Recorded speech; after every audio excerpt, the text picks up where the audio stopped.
बिस्मिल्लाहिर्रहमानिर्रहीम, अस्सलाम वालेकुम। बहुत ज्यादा मैसेजेस मेरे पास आ रहे थे कि सर इन्फॉर्मेशन दे दें सीएसएस की क्या होता है। जब से सीएसएस 23 का रिजल्ट आउट हुआ है तो मेजोरिटी ऑफ द कैंडिडेट्स का यही सवाल था। तो मैंने कहा एक पूरा इस पे एक सेशन रख दिया जाए छोटा सा, ताकि जिनको थोड़ी बहुत इन्फॉर्मेशन उनकी नॉलेज पक्की हो जाए और जो मिथ्स वगैरह हम उसको ब्रेक डाउन कर लें।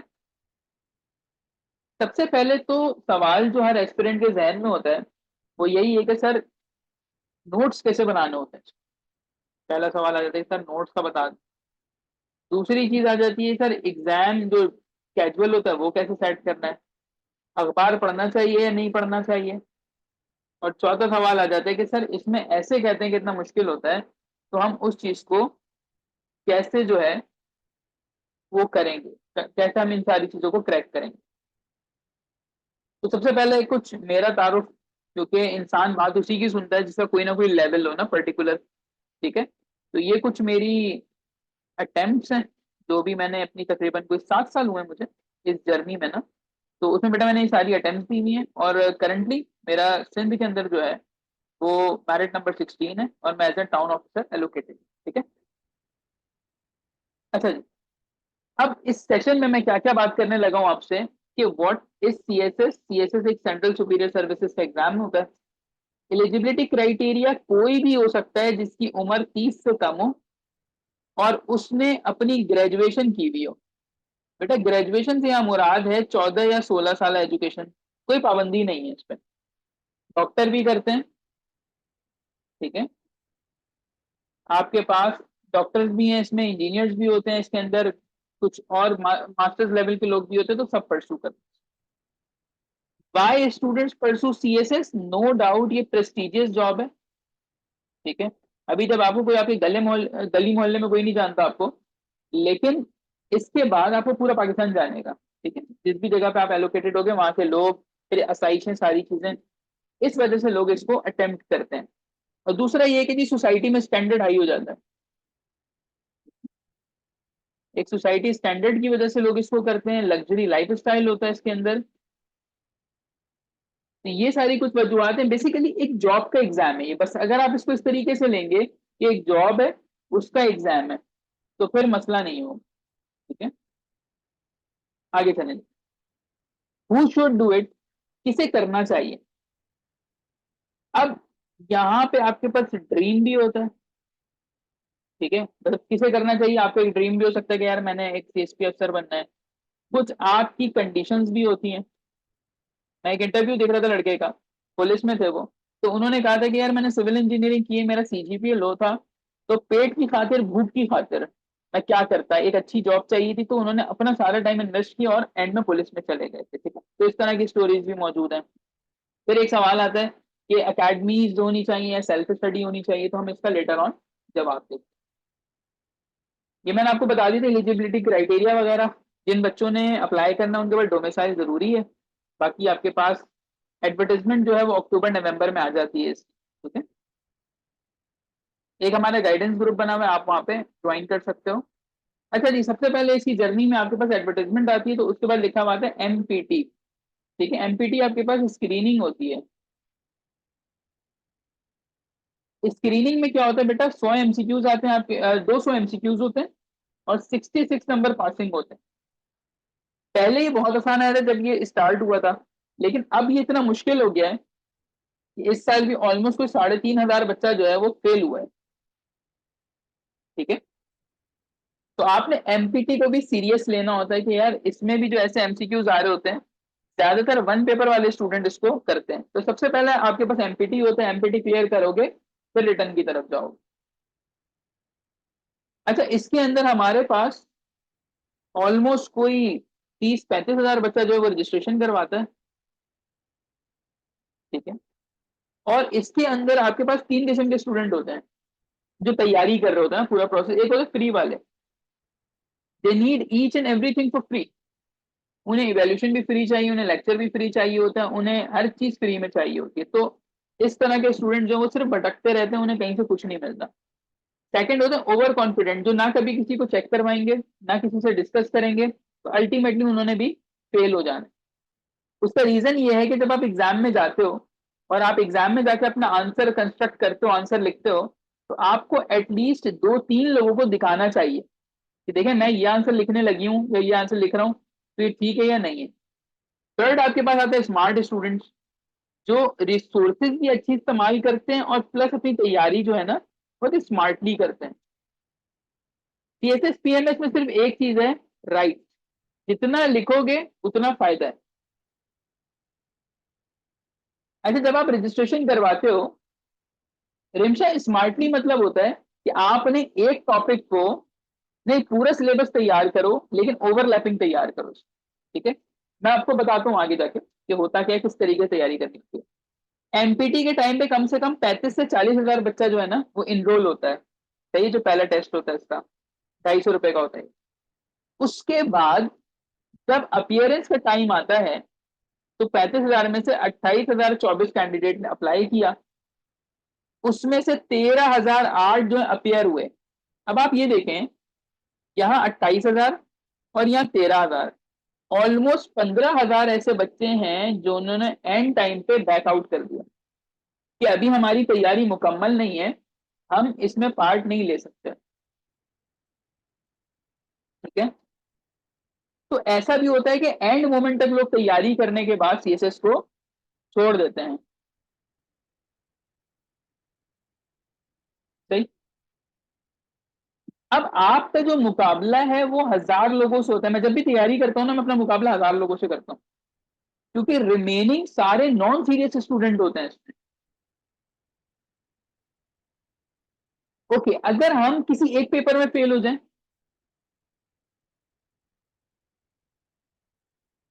तो क्या हो? अगर हम किसी एक पेपर में फेल हो जाएं तो हमें दोबारा से जीरो से स्टार्ट करना। जैसे आपके 12 पेपर होते हैं, आपके 11 पास हैं और एक फेल है। तो जब आपका एक पेपर फेल होगा तो भी आपको वो 12 पेपर अगले साल दोबारा पूरे देने होते हैं, ठीक है। कोई सप्ली वपली का सिलसिला नहीं। CSS is a lengthy and demotivating journey, जाहिर है। अगर किसी बच्चे ने आज सोचा कि यार मैं मई 12 से शुरू करूंगा और इसने जाना है फरवरी तक, तो बीच में ऐसे पॉइंट्स आएंगे कि आपका दिल चाहेगा मैं इसको लेफ्ट कर दूं। कोई त्योहार आ गया, अभी जैसे बकरीद आएगी, 3-4 दिन आपके चले गए बकरीद में, पढ़ने बैठे हुए कोई मेहमान आ गया, वो अलग मसाइल। फिर इंसान की कभी हालत, कभी मेंटल कंडीशन का इशू होता है, कभी घर वाले सपोर्ट नहीं करते, so on and so fourth. ये डिमोटिवेटिंग जर्नी था। और 10 लोग आपको मिल जाएंगे कि पाकिस्तान के हालात बुरे, तुम बाहर निकलने करो, ठीक है। तो इसमें कम से कम 1 से 1.5 साल आपकी एक अटेम्प्ट में लगता है। 1 से 1.5 साल आप लगाओ अपना एक अटेम्प्ट।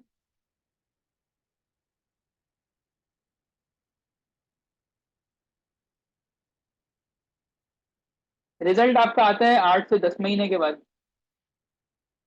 जब आप एमपीटी क्वालिफाई कर लोगे तो आपके 12 सब्जेक्ट्स होते हैं, 6 कंपलसरी 6 ऑप्शनल्स। पासिंग जो है ना वो कंपलसरी की 40 मार्क्स है। मतलब ऐसे का पेपर है तो 40 पे पास है, 39 पे फेल है, और ऑप्शनल आपके 33 पे क्वालिफाई। ये बड़ी इंपॉर्टेंट चीज होती है। 100 नंबर वाला जो पेपर है आपका वो 33 पे पास है। जैसे पॉलिटिकल साइंस हो गया, आईआर हो गया, ये 200 के होते हैं बेटा। तो आप इनको ऐड कर लो तो 66 मार्क्स लेने हैं आपने 200 के पेपर में। अब ये जो 66 है ये ऐसे भी हो सकते हैं कि 35 + 31, और ये 66 ऐसे भी हो सकते हैं 65 + 1, तब भी आप पास हो। मतलब दोनों पेपर को मिला के 66 लेने हैं आप।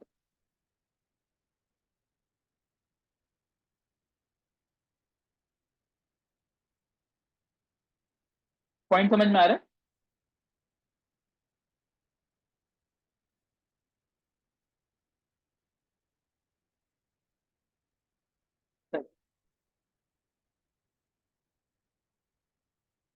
नाउ थिंग इज कि क्या मामला होता है कि सबसे ज्यादा जो डिफिकल्ट सब्जेक्ट माना जाता है दैट इज सीएसएस एस। 2021 के स्टैट्स है यहाँ पे 16,887, समझ लें ऑलमोस्ट 17,000, ठीक है। उसमें से तकरीबन 14-15 हजार आप समझ लें फेल हो जाते हैं, ठीक है। 2020 की बारी आती तो 18,000 अपेयर हो रहे हैं, 17,000 से ज्यादा फेल हो रहे हैं। तो आपका कंपटीशन ले दे के 1000-1500 बच्चों में होता है सिर्फ, रिमेनिंग क्या है, फेलियर्स हैं, राइट।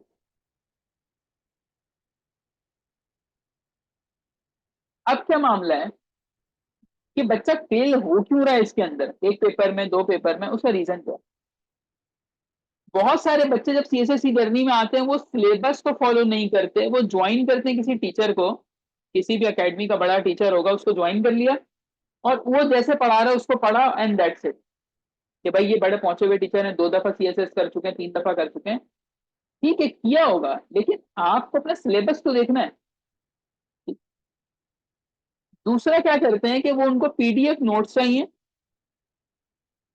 और उनको किताबें चाहिए। पीडीएफ नोट्स दे दें सर, किताबें देते हैं हम कर लेंगे, यार सोचने की बात है।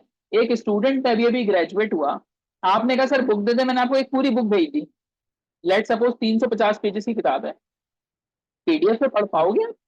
आज सोशल मीडिया का दौर है, पीडीएफ पे किताब पढ़ना 90% नामुमकिन सी चीज है। व्हाट्सएप बच जाएगा, इंस्टाग्राम होगा, स्नैपचैट है, यूट्यूब पे कुछ आ गया, तो आप किताब नहीं पढ़ पाओगे। फिर आप मांगते हो भरमार में चीजें कि सर तमाम नोट्स भेज दें, लो मैंने सारी चीजें भेज, उसमें 10 किताबें होंगी, मेरे नोट्स होंगे, लो पढ़ लो। तो आप नहीं पढ़ सकते बेटा, ये गलत अप्रोच है, इसीलिए तो बच्चा फेल होता है। Lastly they don't want evaluation. सबको ये होता है कि सर हमने ना एफएससी में पढ़ लिया था, ये है वो है, हम नहीं पढ़, मतलब हम इवेल्यूशन नहीं करवा रहे। मतलब मैंने कहा इवेल्यूशन नहीं, और जब इवेल्यूशन करो तो उसमें स्पेलिंग एरर्स हैं, उसमें ग्रामर एरर है, उसके अंदर रेलिवेंसी नहीं बन रही। तो ये इस वजह से हो रहा है कि आपने कभी चेकिंग ही नहीं करवाई है। तो चेकिंग इज द की। आप किसी को दिखाइए कि यार ये मेरा आंसर देखें, ये ठीक है नहीं है, अपने पॉइंट दें इस पे, एक दो बार चेक करवाओ, तुम्हें आइडिया हो जाएगा, फिर नहीं करवाओ, लेकिन करवाओ तो सही। इसके बाद सवाल आता है कि सर एकेडमी ज्वाइन करनी चाहिए या नहीं करनी चाहिए। देखो, एकेडमी जो है, क्योंकि मेरा बड़ा गहरा ताल्लुक है इन सारी चीजों से, अब आपकी क्लास में 50 स्टूडेंट्स हैं, ठीक है, 50 में एक डॉक्टर है जो कि किंग एडवर्ड से उन्होंने पढ़ा हुआ है, एक इंजीनियर है जो यूईटी लाहौर के हैं, ठीक है, एचिसन कॉलेज से उन्होंने पढ़ा हुआ है, अच्छा जी, एक लम्स का बच्चा बैठा हुआ है, और एक क्लास में बीए बैठा हुआ है, एक बीएस करके बैठा हुआ है नॉर्मल, एक की तालीम जो है वो उर्दू मीडियम से, और एक फॉरेन ग्रेजुएट है आपकी क्लास में। मैं आपको सिनेरियो दे रहा हूँ, और ऐसे ही होता है क्लास में, डिफरेंट स्टूडेंट्स मौजूद होते हैं, क्योंकि जाहिर है जो शख्स 80,000 रुपये अफोर्ड कर सकता है तो वो जाहिर है कुछ अच्छे ही बैकग्राउंड का होगा। तो मुझे बताइए क्या इन सबका माइंडसेट सेम होगा जितने बच्चे हैं?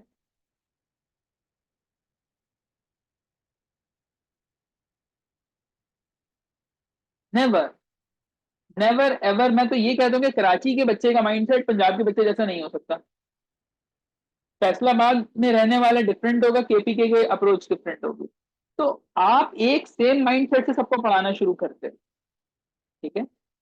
अब बुक रीडिंग आपकी आदत नहीं है, होता क्या है, जिस जिस अकेडमी में मैंने देखा है, डे 1 आपको 2 किताबें दे दी जाती हैं और आपको कहा जाता है कि जी पढ़ के नोट्स बनाने। अरे उस अल्लाह के बंदे ने अपनी जिंदगी में 22-23 सालों में से कभी किताब नहीं पढ़ी है, वो किताब पढ़ने की उसको आदत ही नहीं है, उसको इंग्लिश ही नहीं आती। तो ये लोग क्या करते हैं, आपको इंग्लिश के बजाय दुनिया की सारी चीजें करवा रहे हैं, और देखते ही देखते आपका सब्जेक्ट, आपका कोर्स ऐसा बनाया जाता है कि आपके रिमेनिंग सब्जेक्ट 6 महीने में पूरे हो जाते हैं। एक स्टूडेंट जिसे अब इंग्लिश लिखनी नहीं आ रही, आप उसको पॉलिटिकल साइंस पढ़ा रहे हो, जेंडर पढ़ा रहे हो, आप इंग्लिश की क्लासेस तो लो, उससे पूछो कितना आता है कितना नहीं आता। फिर यहाँ पे शर्म का एलिमेंट आ जाता है, जो डॉक्टर उसको आती है, जो इंजीनियर उसको आती है, लम्स वाले को आती है, बीए वाले को कख नहीं पता मैं क्या लिख रहा हूँ। जिसने नॉर्मल बीएस आईटी किया हुआ है उसे तो कंप्यूटर पढ़ी, उसने इंग्लिश कहाँ पढ़ी है। नंबर थर्ड, इनके पास अभी तक आउटडेटेड नोट्स चल रहे हैं, मतलब जो इन्होंने एक बार बना लिए वही ये तमाम बच्चों को प्रिंट करके फॉरवर्ड कर रहे होते हैं, ठीक है। अच्छा जी, एकेडमी के अंदर जो टाइम होता है ना बेटा, वो 6 महीने होता है, ये 6 महीने में पूरा कोर्स खत्म करवा देते हैं। तो अब आप सोच लें कि कितनी स्पीड में लेके जाते होंगे ये, ठीक है। उसके बाद लास्ट इसके चार्जेस जो है वो 80,000 से 1 लाख है। अभी जो जिनकी फर्स्ट पोजीशन आई है वो भी 80,000 रुपए में ऑफर कर रहे हैं फॉर 5 मंथ। ठीक है, तो ये अकेडमी है। अब अकेडमी कौन जा रहा है? अकेडमी वो जा रहा है जिसका सॉलिड बैकग्राउंड है। अकेडमी वो जा रहा है जिसका रहने वहने का मसला नहीं है, और वो पूरा दिन शायद जॉब नहीं करे, क्योंकि अकेडमी की टाइमिंग बड़ी गंदी होती है। ठीक है? तो अगर आप इस वाली कैटेगरी को समझ रहे हो तो आपको समझ में आ रहा है कि हमें अकेडमी की रिक्वायरमेंट एज सच नहीं। ऑन दी अदर हैंड, जब आप सेल्फ स्टडी करते हो, now what is the meaning of self study? तुम्हारे पास एक फोन है, ठीक है, चंद किताबें, बस, और तुम्हें पता है कि भाई करना क्या है। तुम्हें सिर्फ मोटिवेशन चाहिए, डिसिप्लिन चाहिए, और एक टाइम बना लो कि मुझे रेगुलर 8 से 10 घंटा पढ़ना है। इस पूरे सिनेरियो में तुमने कोई सेलिब्रेशन नहीं करनी हो। ठीक है,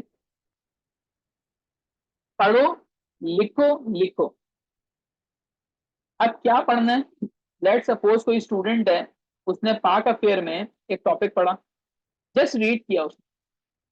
अब मैं उसको बोलता हूं कि आपने इसको राइट करना है, तो क्या हुआ? पढ़ा और लिखा, ये काम है, मेन राइटिंग है। लेकिन हमारे जहनों में एक अप्रोच ये डाल दी गई है, नॉलेज। बस, हमें क्या कहा जाता है, बेटा नॉलेज ले लो। बच्चे भी नोट्स के पीछे भाग रहे हैं, सबको किताबें चाहिए, so on and so fourth. हमें एक गलत डायरेक्शन पे लगा दिया।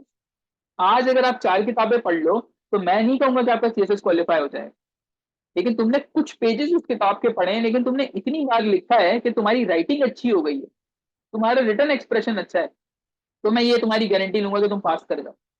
ठीक है, और इस पूरे सफर में तुम्हें एक मेंटोरिंग की रिक्वायरमेंट लाजमी हो। वो तुम्हारा अपना कोई सीनियर भी हो सकता है, कोई टीचर भी हो सकता है, कोई भी हो सकता है वो। तो मेंटोरिंग के लिए क्या होता है कि वो आपको बताता है क्या करना है, कैसे लेकर चलना है। जो चीज जो चीज आपके पास एकेडमी के अंदर एक सिलेबस होता है, ठीक है, एक सिलेबस फॉलो होता है, एक स्केड्यूल होता है पूरा। आपको कौन देगा बना के? आपको तो कोई नहीं देगा। अब आपका कभी दिल चाहता है, मैं बता दूं सेल्फ स्टडी वालों में क्या होता है, एक दिन इन्होंने 10 घंटा पढ़ा होगा, उसके बाद अगले 2 दिन इनके जहन में चलता है कि यार हमने पढ़ तो लिया एक दिन, अब थोड़ी पढ़ेंगे। ठीक है, कभी कोई आ गया, कभी किसी की बहन रुकने आ गई है, कभी कुछ हो रहा है मामला, तो ये लोग चीजों को छोड़ देते हैं। सही। अब अगर आप एकेडमी को देखें तो आपकी टोटल इन्वेस्टमेंट तकरीबन 1 लाख रुपए आ रही है, और शायद 1 लाख हम में से कोई एक आधा कोई अफोर्ड कर सकता होगा, वरना वो अफोर्ड नहीं कर सकता। लेकिन जब तुम सेल्फ स्टडी करोगे तो तुम्हें क्या करना होगा? सिर्फ तुम्हें बुक्स और रजिस्टर वगैरह की कॉस्ट आएगी। साथ में मैं सिर्फ ये रिकमेंड करता हूं कि एक तुम टीचर रखो अपने पास, और उससे गाइडेंस लेते रहो, पढ़ो कुछ भी नहीं। उसको तुम बोलो भाई आप मुझे सिर्फ गाइड करते रहो, बाकी मेरा काम। लेकिन अगर उसमें तुम्हारे पास मोटिवेशन और डिसिप्लिन होना चाहिए तुम्हारे पास, तो अगर तुम इस तरह से चलते हो तो 10 से 20 हजार के अंदर तुम्हारा काम हो जाएगा, और तुम अपने घर पे अपने हिसाब से पढ़ लोगे। ठीक है, तो ये डिफरेंस होता है बेटा एकेडमी के अंदर और सेल्फ स्टडी के अंदर। अच्छा, अगर हम बात करें ऐसे की, तो एक ऐसे के अंदर जो कंपोनेंट्स होते हैं, ठीक है, ऐसे के अंदर जो कंपोनेंट्स होते हैं ये कोई भी कर सकता है, इसके लिए आपको टीचर की रिक्वायरमेंट नहीं है। ग्रामर आपकी फ्लॉलेस होनी चाहिए, पहली चीज। सब्जेक्ट की नॉलेज होनी चाहिए कि मैं लिख किस चीज पे रहा हूं। आपके पास रेलिवेंसी होनी चाहिए, स्ट्रक्चर होना चाहिए, और आपके कनेक्टिंग थॉट्स होने चाहिए। अगर कोई स्टूडेंट इस चीज को घर बैठे मास्टर कर लेता है, तो वो ऐसे लिखे, एक बार इवेल्युएट करवा ले, अगर टीचर ने कहा जी आपके 40, तो now he is all set for other paper. लेकिन हमारे यहाँ क्या होता है कि हम ऐसे को क्या समझते हैं, हम ऐसे को सिर्फ ये समझते हैं,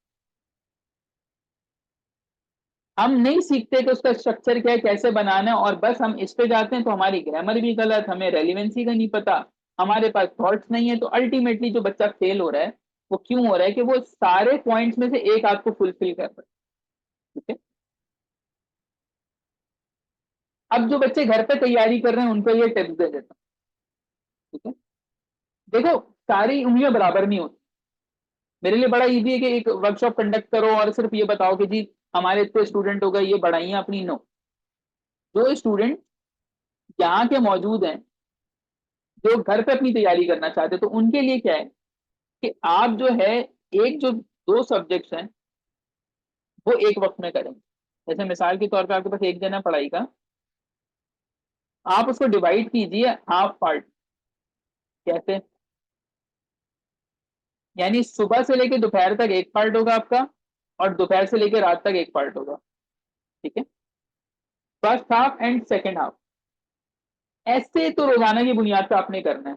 if you are studying at your home और कोई आपको गाइड करने वाला नहीं है, तो आपने घर पे खुद से करनी है इसकी तैयारी। ठीक है।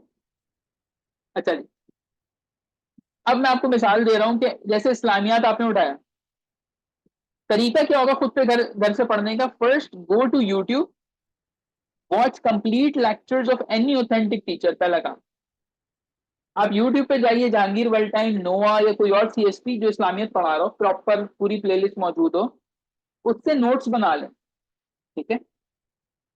Then pick a local book of any author में कॉम्प्रिहेंसिव नोट्स।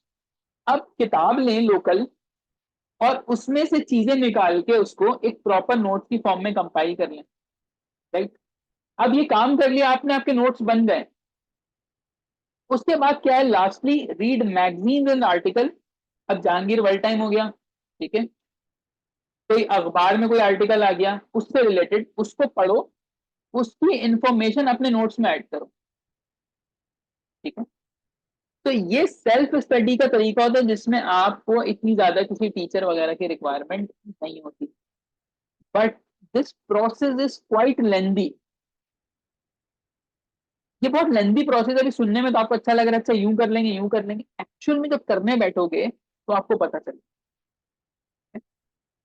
अच्छा जी, 20 मार्क्स से एक सवाल होगा, उसमें आपने उसकी इंट्रोडक्शन, हिस्ट्री, प्रेजेंट कंडीशन और कंक्लूजन, ये चीजें तो डालनी है। ये हेडर्स होंगे आपके मेन। आर्ग्यूमेंट्स देने होते हैं, फैक्ट्स एंड फिगर्स डालने होते हैं। ये कहाँ से आएंगी? रिपोर्ट से आएगा, डेटा कहाँ, और बुक रीडिंग।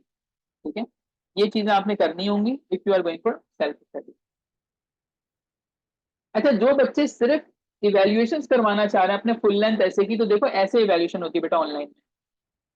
आपके पूरे ऐसे को प्रॉपरली पढ़ के रेड मार्क कर दूंगा मैं, ताकि आपको पता चले मेरी गलतियां क्या है। ये मैंने कुछ सैंपल्स आपके लिए अपलोड कर दिए हैं, इसको देख लेना। चार्जेस वगैरह सारे मैंने मेंशन कर दिए हैं। अच्छा, किसी एक सब्जेक्ट को तैयार करने के लिए मेरी फाइनल रिकमेंडेशन क्या होंगी? Number 1, YouTube channel, local book Jahangir world time या नोवा की उठा लो। दो फॉरेन ऑथर की बुक आपके पास होनी चाहिए in case you are studying history. मैंने यूएसए हिस्ट्री रखा तो मुझे तकरीबन कोई दो किताबें तो पढ़नी पड़ी यूएसए हिस्ट्री के ऊपर, फॉरेन ऑथर की, और एक से दो पूरी पूरी सीरीज मैंने लेक्चर्स की देखी है, तब जाके मेरे यूएसए हिस्ट्री में अच्छे मार्क्स है। ठीक है। आपके घर पे अखबार आए ना आए, जहांगीर वर्ल्ड टाइम रेगुलरली आना चाहिए। रेगुलरली का मतलब 450 रुपए का एक एडिशन है, पर मंथ 450 का एक एडिशन आपके घर में होना चाहिए if you are a serious candidate. Initially आपने डॉन और ट्रिब्यून की तैयारी नहीं करनी। डॉन और ट्रिब्यून स्टार्ट करना है एडवर्टाइजमेंट के बाद से। जो शख्स आपको कह रहा है कि इनिशियली आप डॉन से शुरू करें, वो आपका दुश्मन है। ठीक है, यहाँ तो कोई सवाल किसी का?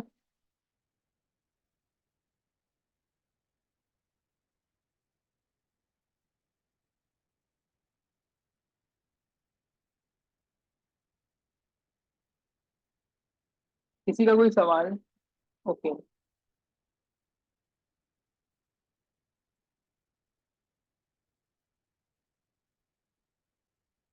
कुरैतुलैन का सवाल है कि सर डॉन को अभी क्यों नहीं रीड कर सकते? अच्छा सवाल आपने किया। डॉन को रीड करना इज लाइक के पहाड़ तोड़ना। तब मैं आपको बताता हूँ, अब आप सुने जरा तफसील से। आप सुबह उठे, आपने लेट सपोज तैयारी शुरू की सुबह 9 बजे, आपने डॉन पकड़ लिया। अब डॉन के अंदर जो एक आर्टिकल होता है उसमें लिखी हुई इंग्लिश उसको समझना एक प्रॉब्लम है, उसके लिए बार बार डिक्शनरी देखो। जो बिगिनर्स होते हैं ना, उन्हें फ्रेज समझ में नहीं आता है, तो वो फ्रेज पढ़ेंगे पहले, फिर एक आर्टिकल पढ़ने में आपकी सारी एनर्जी चली जाती है। ठीक है, वो जो आर्टिकल है आपका, अगर आपके सिलेबस से कनेक्ट हो रहा है तो आपको ये नहीं पता कि मुझे इसको किस एरिया में प्लेस करना है। मिसाल के तौर पे अगर आपने इकोनॉमी पढ़ा, इकोनॉमी आपने पढ़ लिया, लेकिन अब आपको समझ नहीं आ रहा कि पाक अफेयर्स में आएगा तो कैसे लिखना है, ऐसे में आएगा तो कैसे लिखना है। और जब शुरू में आपकी एनर्जी सुबह के 1 से 2 घंटे आपके लग गए अखबार पे, तो आई एम डैम श्योर कि पूरा दिन आप फिर सही से नहीं पढ़ पाते, क्योंकि आपके लिए एक चीज हेक्टिक हो जाती है। यार मैंने पढ़ तो लिया है, बैक ऑफ माइंड आपके चल रहा होता है कि यार मैंने अखबार रीड किया हुआ है। अखबार लेटर स्टेजेस के लिए होता है, अखबार से कोई इंग्लिश अच्छी नहीं होती है किसी की। डॉन में लिखने वाले प्रोफेशनल होते हैं, ट्रिब्यून में लिखने वाले प्रोफेशनल राइटर्स होते हैं। आप लोगों को तो बैकग्राउंड ही नहीं है, आपको तो पहले उनको समझना है चीजों को। आप स्टार्ट करो बिट बाय बिट अपनी ग्रामर से, करते करते सिलेबस कंप्लीट करो। सिलेबस कंप्लीट होगा, जहांगीर वर्ल्ड टाइम पढ़ो। उसके बाद जब आपको नॉलेज आ जाए ना, अब जैसे मिसाल के तौर पे आपने डॉन खोला, अभी सीज फायर चल रहा है इसराइल और पैलेस्टीन का। एक बच्चा जो यूनिवर्सिटी से ग्रेजुएट हुआ, उसने सिर्फ यूट्यूब यूट्यूब पे पढ़ा कि इसराइल फलस्तीन क्या, उसे नॉलेज नहीं है। अब जब वो करंट अफेयर और पाकिस्तान अफेयर का सिलेबस पढ़ेगा, इसराइल फलस्तीन कॉन्फ्लिक्ट पढ़ेगा, अब जब वो अखबार पढ़ेगा तो उसे समझ में आएगा। ठीक है, पॉइंट समझ में आ रहा है? अभी इट इज समथिंग, मैं ये कहता हूं कि अभी के लिए यूजलेस है आपके लिए। ये आपको सिर्फ हटाएगा आपके फोकस से। आपका फोकस सिलेबस होना चाहिए बेटा। आप अगर अपना सिलेबस कंप्लीट करना चाह रहे हो तो पहले सिलेबस पढ़ो, अखबार अभी कोई आपके काम। मतलब मैंने जो नॉलेज अपनी बिल्ड की, वो मैंने बुक से की है। मेरे पास अखबार आता है, मैं अखबार को सिर्फ गो थ्रू करता हूँ कि आज क्या क्या हेडर आए, मैं इसमें से आर्ग्यूमेंट क्या बना सकता हूँ।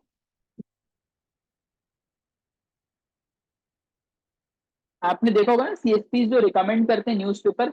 बेटा देखो मामला क्या है, मुझ में और बाकियों में मैं एक फर्क बताता हूँ आपको। हो सकता है आप इससे एग्री करो या ना करो। मेजॉरिटी ऑफ द कैंडिडेट्स, एक तो होता है कि अच्छे बैकग्राउंड से बिलोंग करना। ठीक है, अगर कोई शख्स अच्छे बैकग्राउंड से बिलोंग कर रहा है, उसके father mother English newspaper regularly पढ़ रहे थे, ठीक है, तो उस बच्चे को ऑलरेडी नॉलेज होती है। मतलब मैं आपसे ये पूछ रहा हूँ अखबार में पेजेस कितने होता है, आपको ये नहीं पता कि अखबार में पेजेस कितने होते, उस बच्चे को पता होंगे, क्योंकि उसके घर का माहौल ऐसा बना हुआ है अखबार पढ़ने वाला। हम लोग अपने ऊपर ना एक चीज जबरदस्ती तारी करते हैं। हम अखबार कोई शौक से नहीं पढ़ रहे, बस हमें किसी ने बोल दिया कि यार पढ़ो, तो हर एक शख्स का बेटा बैकग्राउंड डिफरेंट होता है। आपको जो मैंने जहांगीर वर्ल्ड टाइम का मशवरा दिया है, जहांगीर वर्ल्ड टाइम में पूरे मंथ की इंफॉर्मेशन आ गई आपके पास। ठीक है, नंबर टू, वो पूरा इंग्लिश के अंदर है, तो आपके तो दोनों काम हो गए। आर्टिकल्स भी मिल जाए, मतलब लिखा लिखा है। लेट सपोज आपको मिल रहा है ग्लोबल वार्मिंग, ठीक है, ग्लोबल वार्मिंग में पूरा आर्टिकल अपडेटेड मिल रहा है आपको।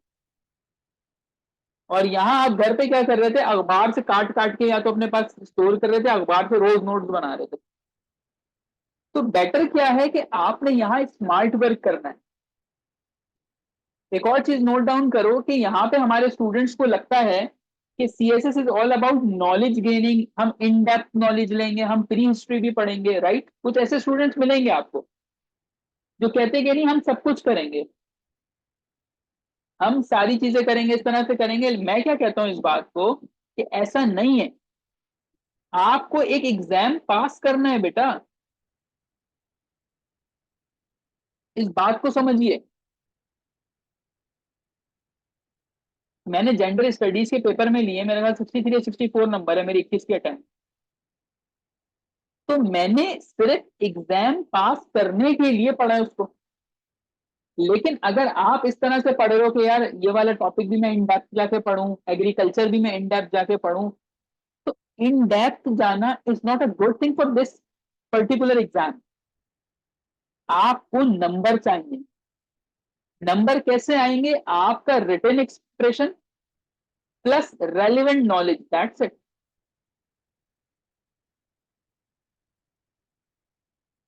पॉइंट क्लियर हो रहा है?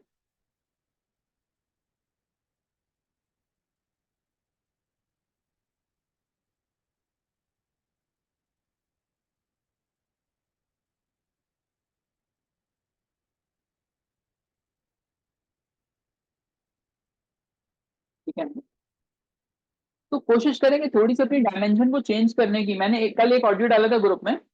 मैं जब एक अच्छी एकेडमी के अंदर पढ़ता था, तो वहां पे एक सर है, प्रोफेसर थे किसी लाहौर की यूनिवर्सिटी के, थाकफ्ते डिपार्टमेंट के। उन्होंने हमें 2 दिन, यकीन मानो बेटा, 2 दिन एग्रीकल्चर पढ़ाया है।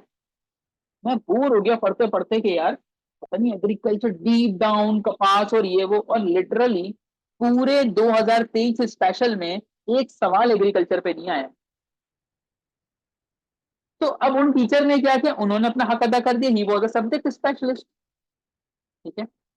इस्लामियत के सर आते हैं, इस्लामियत के सर बच्चों के साथ डिबेट में लगे हुए हैं। इतना अफसोस होता है एकेडमी में एडमिशन लेके कि एक टीचर है उसी एकेडमी के, अब वो क्या कर रहे हैं बच्चे के साथ? डिबेट, किसी खत्म नबूवत के ऊपर या किसी एक टॉपिक के ऊपर, शादियों के ऊपर, खुला के ऊपर डिबेट हो रही है। सर मैंने ऐसा पढ़ा, सर यूं जिन्नात विन्नात। अबे भाई क्या कर रहे हो? तुम मेरा टाइम वेस्ट कर रहे हो। मैं किप्स में पढ़ाने गया जेंडर स्टडीज, वहां मैंने बच्चों को बोला बेटा आप ना डिस्कशन मत करिएगा। तो एक बच्ची मुझे बोली सर डिबेट इज गुड। मैंने कहा लो, तुम्हारे लिए डिबेट गुड है, तुम लोग डिबेट ही करते रहो। तुम लोग कभी इस चीज को नहीं देखना कि पेपर में क्या आता है, कैसे लिखना है, कैसे मार्क्स। तो ये डिफरेंस होता है। मैं समझता हूँ इस चीज को कि स्टूडेंट की मेंटालिटी क्या है, उस हिसाब से पढ़ाता हूँ। ठीक है। बाकी इसको देख लेना कि मैंने बनाया था, जिसमें से कोई अगर सब्जेक्ट में इंटरेस्टेड हो पढ़ने के लिए वो कर लेना। अच्छा बेटा, मेरा एक मेंटोरशिप का ग्रुप है, इसमें पर मंथ मेंटोरिंग होती है, तो इसमें सारी चीजें मैं प्रोवाइड करता हूँ, नोट्स भी, ठीक है, चेकिंग भी आपकी। हमारी मॉर्निंग और नाइट में डिटेल टॉक होती है। सुबह आपको बता दिया जाएगा आपका टास्क क्या है, और रात में आपसे पूछ लिया जाएगा कि आपने उस टास्क को कितना कंप्लीट किया। सिलेबस मेरा होगा, स्केड्यूल मेरा होगा पूरा, नोट्स प्रोविजन होती हैं और इवेल्यूशन वगैरह सारी होती हैं। लास्ट थिंग, आप में से अगर कोई इंटरव्यू की तैयारी करे तो मैं इंटरव्यू की प्रिपरेशन करवाता हूँ, तो आप इंटरव्यू की तैयारी भी कर सकते हो। ये वीडियो मैं यूट्यूब पर अपलोड कर दूंगा। किसी का कोई सवाल है तो मुझे व्हाट्सएप कर ले इसी नंबर पे। शुक्रिया, ख्याल रखिएगा। अल्लाह हाफिज।